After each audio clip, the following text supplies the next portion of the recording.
In this next series of videos, I'm going to take you through the process of mixing the small session that's included in your project this week. The first thing I'm going to do is import my files into my Pro Tools main editing window. So I know that my files are in this folder called Mix1 Project Audio Files. And I'm just going to lasso them and drag them in to Pro Tools, and I'm going to make sure I drag them all the way to the beginning. The next thing I'm going to do is move tracks into my preferred order. I can click on the track header and just kind of drag it around. And I always start with the drums followed by the bass. In a larger session, the drums would probably have more tracks. They'd be broken out by a kick track, snare track, toms, overhead, etc. But in this beginning session, the drums are conveniently stored in a stereo audio track. After the bass, I'm going to actually put the tuba. Now the tuba is kind of an unusual instrument to have in a session like this, but it is a bass instrument, and you'll find it's playing the same part as the bass, and so we're going to put them together. Next, I like to have my keyboard instruments, so I'll put piano in there, and then guitar, and finally at the bottom, the lead instrument, the violin. The next thing you should do is listen to the track all the way through so you get a better understanding of the vibe and the sound of the track. Now, for the purposes of this instructional video, we're only going to listen to a portion of it.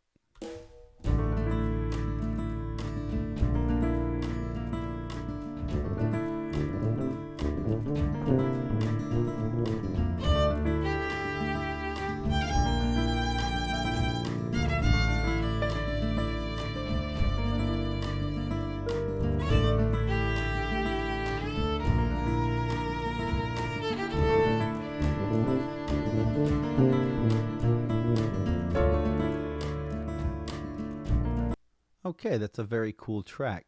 So next I'm going to head over to my mix window, and I'm going to get there by pressing Command equals or Control equals on a Windows computer.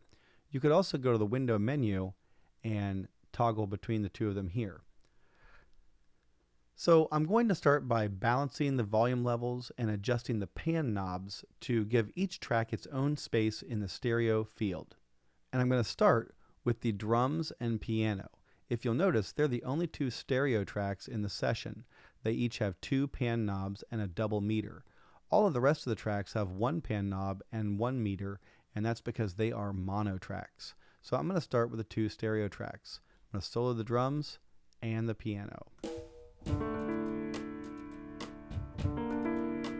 And I can hear both of them, but I want to make the piano and the drums a little more clear. So I'm going to narrow the drums down. And now, if you're listening in mixing headphones or a good pair of headphones, which you should be doing, you'll hear that the drums are kind of more in front of your head now, and the piano is more out to the sides. If you're trying to mix on like laptop speakers or something like that, it just won't work. And then I can use the faders to balance the volume level. I'm going to bring the volume of that piano down a bit. Next, I'm going to add the bass.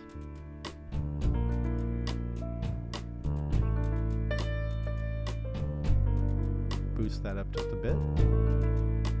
Not too much. Now let's talk about this bass and tuba combo. It's kind of an unusual instrumentation. They are both low instruments, so they're in the same frequency range, and you'll see that they're playing essentially the same part. So if I put my playback cursor in there, they're kind of cluttered. If we leave them in the exact same spot, they're going to be cluttered. So I'm going to leave the bass in the middle, and I'm going to bring the tuba out to the side. And now it's much more clear already.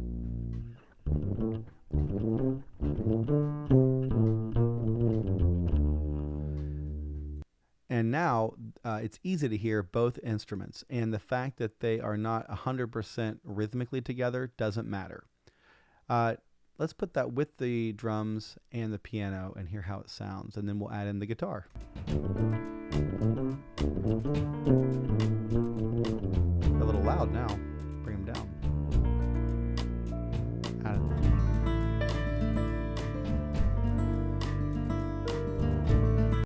So the guitar and the piano have similar functions. They play similar parts for much of the tune. They have this kind of background harmony rhythmic part. And so I'm going to solo those and listen to them.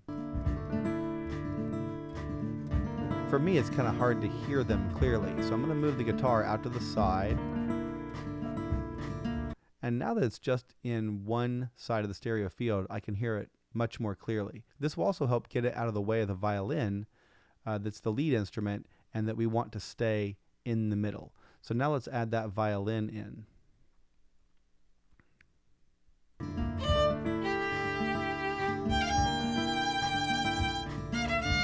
See, if I put the guitar back in the middle,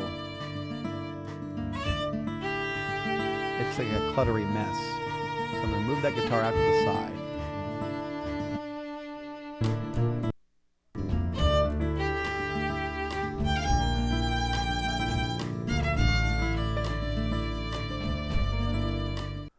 Now, different people may have different tastes. You may want one instrument a little louder or quieter in the mix, but this is an overall well-balanced session. In the next video, we're going to add EQ and then rebalance.